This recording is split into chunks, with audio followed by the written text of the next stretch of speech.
Estamos de vuelta en Cuestión de Prioridades. Hoy nos queremos acercar a un periodista de la tierra de Palencia que lleva toda su vida profesional dedicada a la radio y que hace unas semanas ha sido premiado con el Ondas a la trayectoria profesional. Bueno, tanta es su dedicación que se enteraba de este galardón en pleno directo en el programa La Ventana de la cadena SER, donde colabora. Vean su cara de sorpresa. Premio Ondas a la trayectoria o mejor labor profesional para Isaías Lafuente, por ser una de las voces más prestigiosas y reconocibles de la radio, por su rigor en el tratamiento de los contenidos, su creatividad, su mirada irónica y su voluntad divulgativa. Isaías Lafuente, bienvenido a Cuestión de Prioridades. Bien hallado. Qué bonito momento con el maestro Iñaki Gabilondo anunciando tu premio. Carles Fantino, dándote un abrazo, pero ¿por qué te sorprende tanto si llevas 40 años en esta profesión? Bueno, porque yo siempre pensaba que este premio era para otro perfil profesional, ¿no? Y todavía lo estoy digiriendo. O sea, yo pensaba que esto era para otro tipo de compañeros o de compañeras que no solamente tuvieran una trayectoria larga, sino que tuvieran, digamos, mayor proyección, ¿no? Y me sorprendió absolutamente, porque además no es un premio al que tú te presentas. Por supuesto, a mí ni se me hubiera ocurrido presentarme. Y claro, todo el equipo guardó el secreto y yo estaba, como se ve ahí. A mí no me gusta mucho el streaming en la radio, pero creo que esto de que una imagen vale más que 1000 palabras, pues en esta imagen se refleja muy bien, ¿no? Te quedas sin palabras completamente. Me quedo sin palabras completamente. Yo pensaba que estaba viviendo una especie de cosa que no me estaba pasando a mí. Y todavía, después de un par de semanas, ando digiriendo el asunto. Has recibido muchos premios. De hecho, me voy a quedar con dos que son de la tierra: el Miquel Delibes, de periodismo, que te concedieron en Valladolid, y el Luis María Rivas, sí, que es un compañero al que yo quería mucho, que era compañero mío, que fue amigo, en Palencia. ¿Te sientes querido, al menos, por tu tierra, reconocido por Castilla y León? Sí, yo me siento querido y yo, desde luego, quiero decir, para mí Palencia no es un lugar al que voy, sino que es un lugar en el que todavía vivo, ¿no? Cuando llego allí, pues estoy con mis hermanos, estoy con amigos míos de toda la vida y las calles son mis calles y los rincones son mis rincones, ¿no? No voy de turista. He pasado ya mucho tiempo aquí en Palencia, en Madrid, ¿no? Llevo 40 años viviendo aquí, pero he seguido teniendo contacto con Palencia y cada vez que voy allí me encuentro en casa. Sí. Has escrito incluso libros sobre Palencia, ¿eh? Sí, bueno, a los 18 años. A los 18 años presentamos un proyecto de la Diputación Provincial que se tituló algo así como Palencia a cualquier edad, que era una historia de nuestra ciudad contada para los niños. Y mira, hubo suerte, lo publicaron y mi primera incursión en este ámbito literario pues fue en Palencia. Después ya me olvidé, porque me pasó con la escritura de libros, pues como con el premio Ondas a la trayectoria, que nunca yo hubiera imaginado dedicarme a esto, pero bueno, me ha dado tiempo también a escribir algunos libros sobre memoria, sobre la historia de las mujeres y sobre el lenguaje, que es a lo que dedico parte de mi vida. Ahora hablaremos del lenguaje. Yo estoy hablando muy correctamente, para que no me pille en ningún error. Bueno, eres analista político, has trabajado en varios medios, en tertulias televisivas. Lo hablábamos antes en la tertulia. Hemos ido a peor en la libertad de expresión y de opinión en los últimos años. Estamos más polarizados, instalados también en más trincheras, hay más autocensura. Tú que llevas 40 años en este mundo del análisis y de la opinión, ¿crees que vamos a peor? Yo veo las tertulias y desde luego todo el mundo opina con una libertad absoluta, ¿no? Incluso la gente que dice que estamos viviendo en una dictadura después va a dormir a casa, con lo cual efectivamente no estamos viviendo en una dictadura. Yo creo que nunca se ha tenido más libertad de expresión que ahora. Es posible que alguien a lo mejor se autocensure por no pisar determinados charcos, pero yo creo que nunca hemos vivido un mayor grado de libertad de expresión y de libertad en general, ¿no? Creo que esto hay que reivindicarlo siempre, que vivimos en una especie de oasis en este mundo en donde el 80, el 85% de la gente vive bajo regímenes de verdad dictatoriales, no digamos las mujeres, como lo están pasando en estos regímenes. Así que sí. Con respecto a la polarización, yo creo que hay más polarización en el ámbito político que en el ámbito ciudadano. ¿A ti no te afecta la polarización? ¿No te sientes a veces en trincheras que a veces no te corresponden o que estás sin querer metido en una de ellas por todo lo que nos rodea? No, yo llevo metido en una trinchera desde hace muchísimo tiempo, que es la defensa de nuestra profesión, la defensa de la libertad de expresión y la defensa de la democracia. en esta trinchera, desde luego, estoy no desde que empecé, sino desde mucho antes que empecé en esta profesión, ¿no? Muchas veces se dice que la objetividad es uno de los valores de los periodistas. Yo no he venido ni al mundo ni a la profesión para ser objetivo. Y si tomamos la objetividad como un criterio, yo creo que la objetividad para los periodistas es una exigencia previa. Es una exigencia que tenemos para tomar 4, 5, 10 pasos hacia atrás para ver todo el panorama. Pero cuando hemos visto el panorama y vemos a la mujer asesinada y al asesino, al empresario ladrón y al empleado al que le roban, cuando vemos al defraudador y al ciudadano que cumple con sus exigencias y con sus obligaciones, cuando vemos a los demócratas y a quienes nos quieren llevar a retroceder en el reloj de la historia, hay que tomar partido. Por lo menos esa es mi postura, hay que tomar partido. Y no solamente desde el ámbito de la opinión, también desde el ámbito de la información. Nosotros somos un oficio, perdón que juegue con las palabras, ¿no?, pero somos un oficio de manipuladores. Es decir, nosotros manejamos una materia prima ingente. Cada día, no a nuestras redacciones, al teléfono de cualquier ciudadano llegan cientos, miles de informaciones y nosotros tenemos que seleccionar 5, 10, tú para tu programa, de qué temas hablamos, ¿no? Y después los tienes que ordenar y después tienes que ver qué relevancia le das a uno y qué relevancia le das a otro y sobre todo tienes que proyectar un enfoque y una mirada, por supuesto, ¿no? Pero eso que te ocurrirá también, que la gente te dice, es que en cuanto veo a tus contertulios ya sé de qué pie cojean, sé que van a defender siempre a los mismos, no son capaces nunca de no mirar exclusivamente los colores políticos, esa objetividad que es verdad que no existe. ¿Esto tú lo estás viendo más ahora que antes?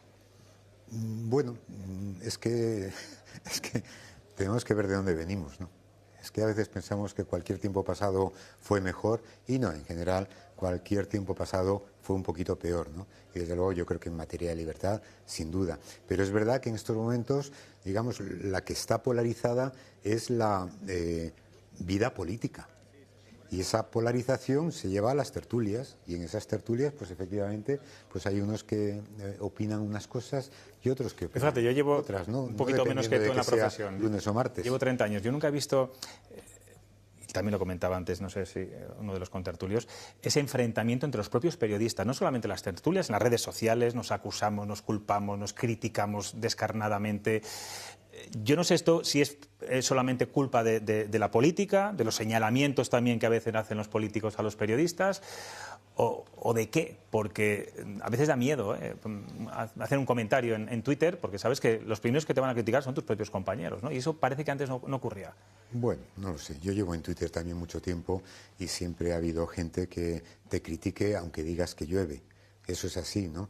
Y veo a mucha gente que legítimamente se despega de las redes sociales porque sufren a veces un acoso que yo entiendo, ¿no?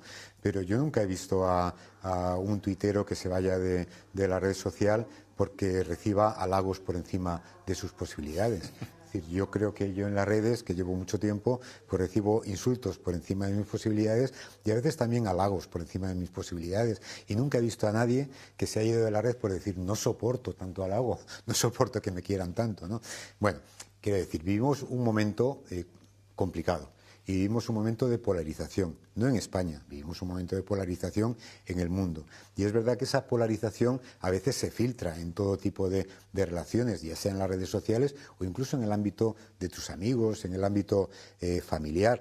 Pero yo, sinceramente, creo que no están pasando más cosas de las que pasaban antes. Lo que pasa es que a veces miramos más al ruido que a las nueces, ¿no? Como decíamos antes, hay dos aspectos como periodista que te caracterizan mucho. Una es la defensa del lenguaje, ahora hablaremos de ella, y otra es la memoria democrática.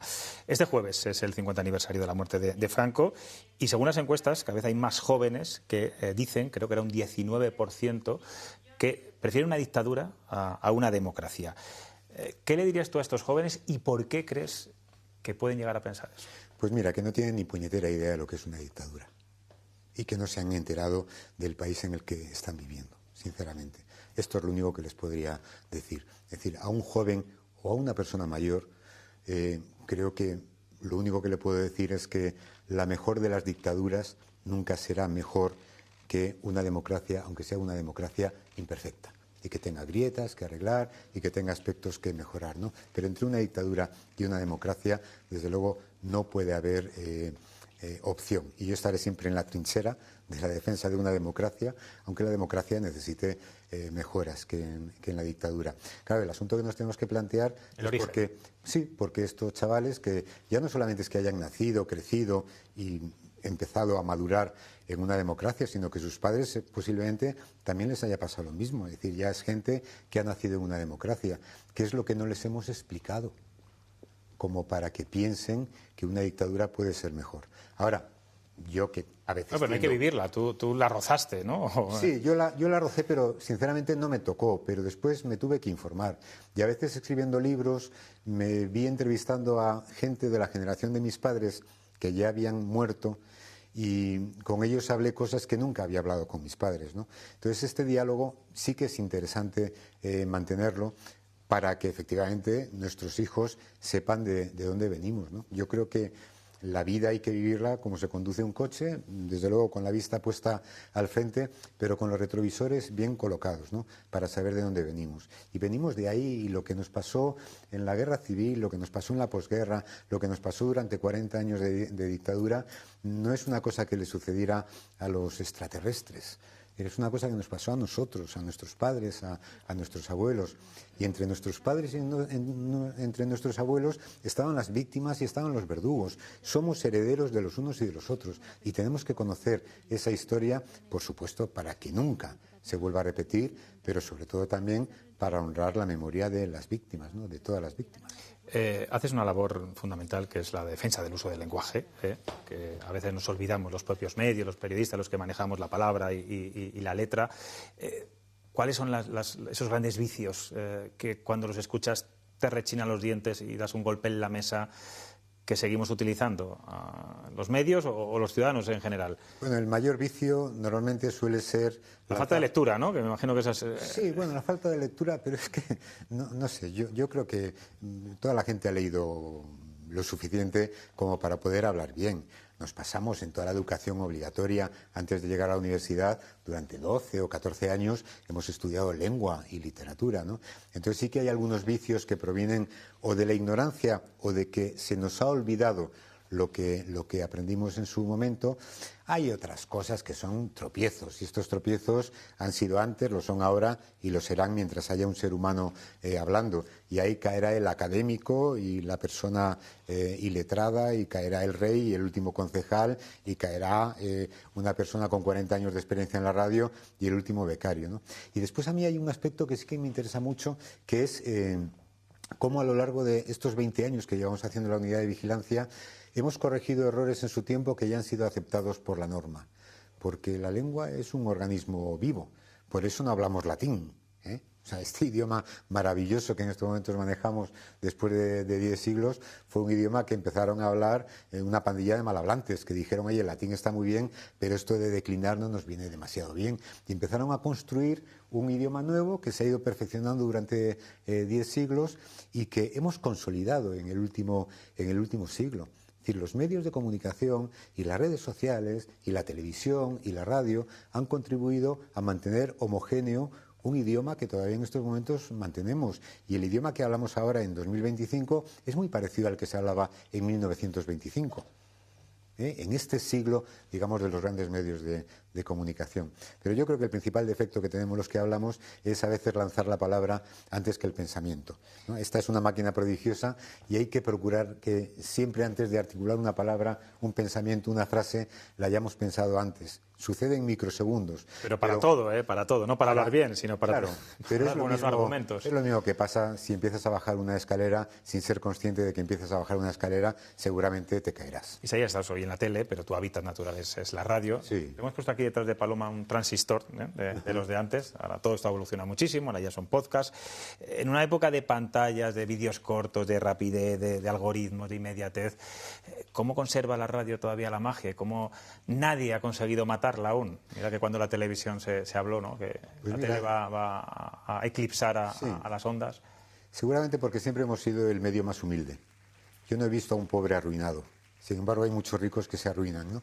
Entonces ha habido medios de comunicación que efectivamente han vivido este estrellato que de repente ha sido fugaz.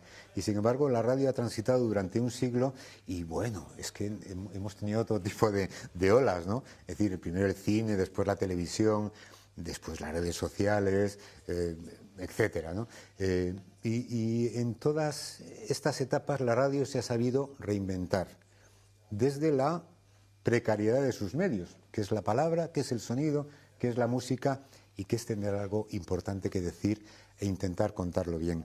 Nosotros cuando entramos, yo entré con Carmelo, bueno, Carmelo estaba ya allí, pero cuando yo entré en la radio que nosotros conocimos, Carmelo, se parecía mucho más a la de 1924 que a la de ahora. Era como la de 1924, escribíamos con máquinas de escribir, con papel de calco, para meter una canción, teníamos que ir a una discoteca, rellenar una ficha, las cintas abiertas, aquellos técnicos que hacían reportajes maravillosos pegando esa cinta. Bueno, es que era la radio de 1924, las conexiones, el control central era una mampara llena de agujeros, San Sebastián, Madrid, pues esa era la conexión. Claro, esto ha acelerado de una manera vertiginosa, pero todo lo que ha pasado en los últimos 30, 40 años nos ha venido bien a la radio, Hemos podido amplificar el contenido de lo que ya elaborábamos con el mismo criterio y con la misma intención de los pioneros de 1924. De hecho, los periodistas de radio muchos son hombres orquestas, ¿no? Porque realizan, meten publicidad, a la vez locutan, están allí solos, metidos en su cabina, haciendo absolutamente de todo. Bueno, a veces se han reducido los equipos. Yo cuando entré todavía había realizadores, ¿no? El realizador que estaba en el control, Mariano de la Banda, lo que nos pudo enseñar este hombre, ¿no? Ahora estas cosas ya, digamos, se han simplificado un poquito más, ¿no? Seguramente no tanto digamos, buscando ventajas al medio, sino buscando reducir los equipos.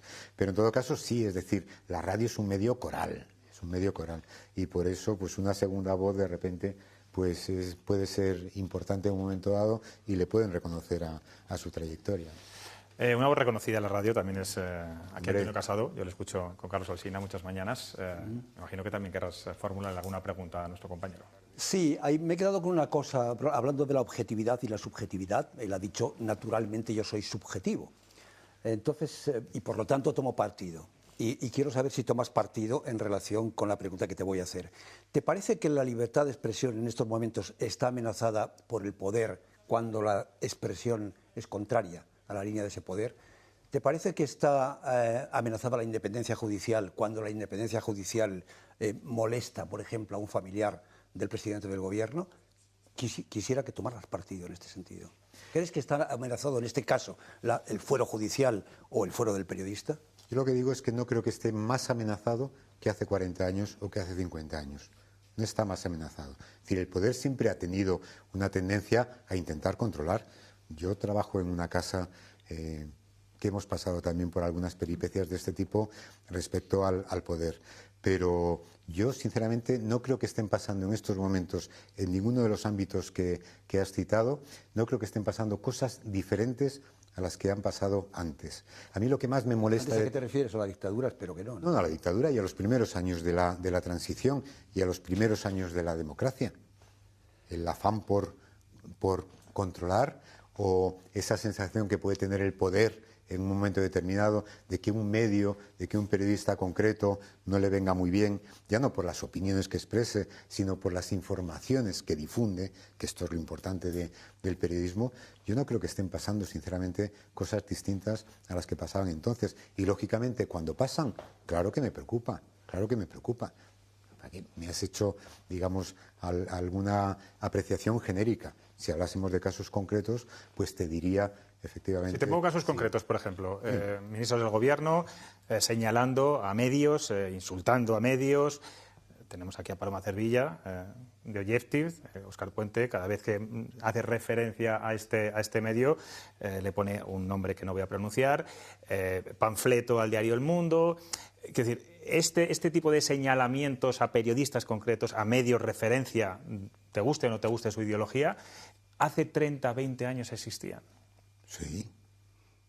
Tan descarnadamente, sí. No tan descarnadamente, a lo mejor no tan descarnadamente. Tan públicamente me refiero. Claro, es que a lo mejor no había ministros que públicamente decían quiero acabar con este medio y sin embargo el gobierno estaba intentando acabar con ese medio.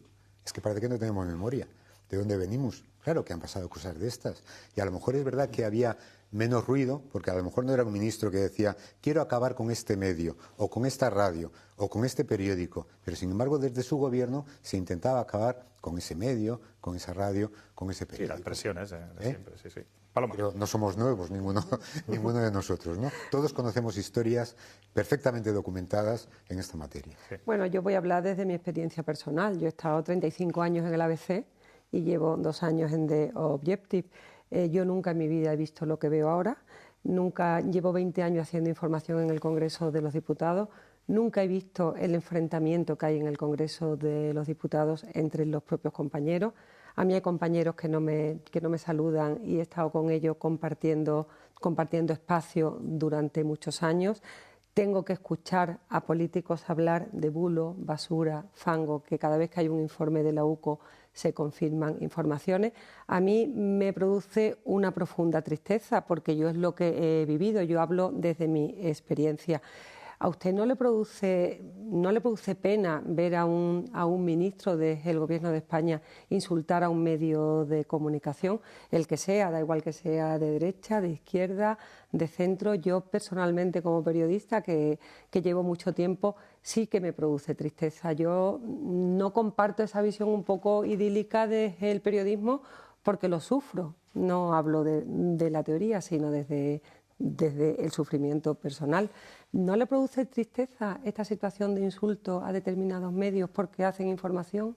Pero ¿cómo no me va a producir tristeza? A mí cualquier situación de insulto me produce tristeza.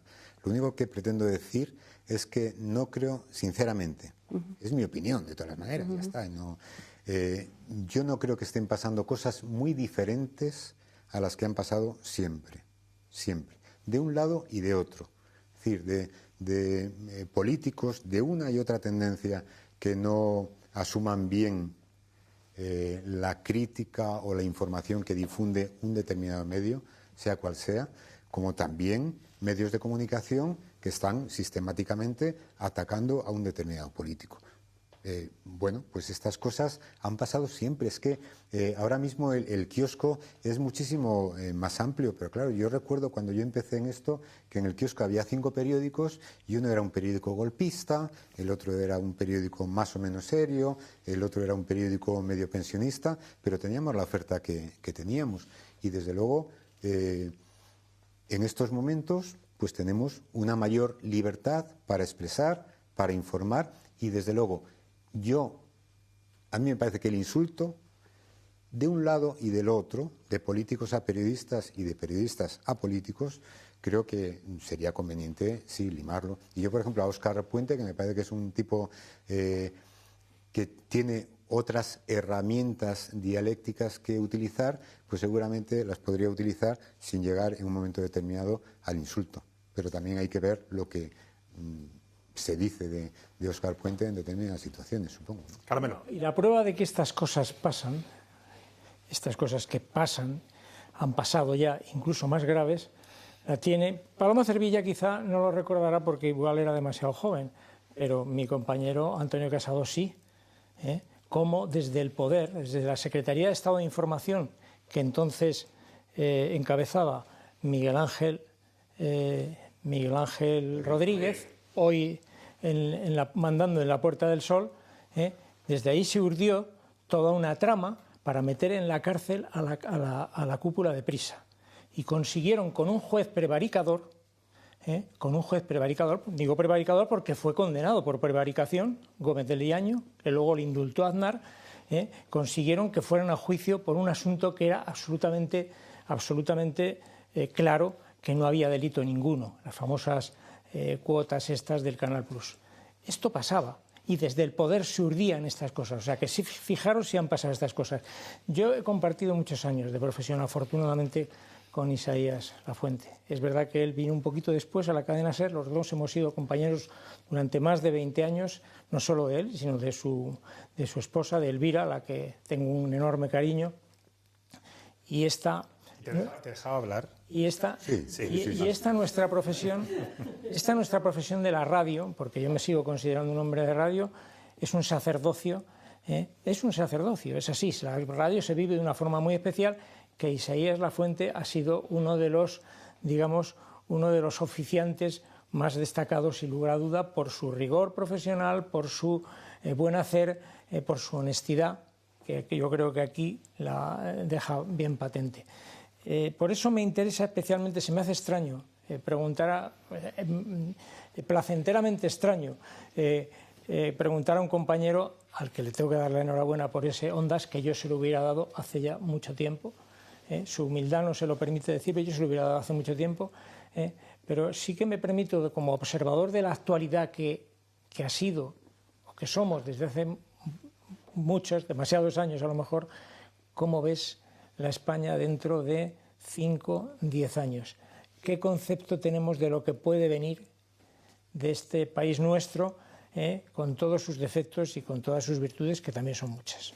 Bueno, pues yo procuro ver el lado optimista de las cosas, y entonces es verdad que no España, este mundo se puede ir al garete en 5 minutos, pero yo confío en que hemos surfeado y hemos sobrevolado tiempos aún peores que este, ¿no? Y tengo confianza en la ciudadanía, y tengo confianza en los jóvenes, no en ese 19 que ahora piensa que la dictadura está muy bien, sino en ese 81 que no lo piensa. Entonces, creo que estamos a veces mirando demasiado los aspectos negativos de lo que está sucediendo, y están sucediendo cosas graves, graves en todo el mundo. Nos pueden pasar los positivos, ¿no? Pero sí, eso es. Pero a veces, precisamente por mirar solamente eso y por elevar el altavoz sobre esas cosas que suceden, pues no vemos lo otro, ¿no? No vemos lo otro. Y yo tengo confianza, sinceramente tengo confianza. Hemos superado tiempos peores, y creo que este no es un tiempo crítico, siempre que los ciudadanos seamos conscientes de los peligros que acechan y que pongamos pie en pared para decir, estas son las líneas rojas, ¿no? Y las líneas rojas creo que todos las tenemos muy claras. Pues Isaías Lafuente, un placer tenerte aquí. Pues nada, digiere el premio, todavía te quedan unos días para recibirlo. Muchas gracias. Sobre todo disfrútalo mucho. Muchas gracias. Aquí está tu tierra, ya sabes que al salir en televisión un trocito en Madrid. Fenomenal. Gracias.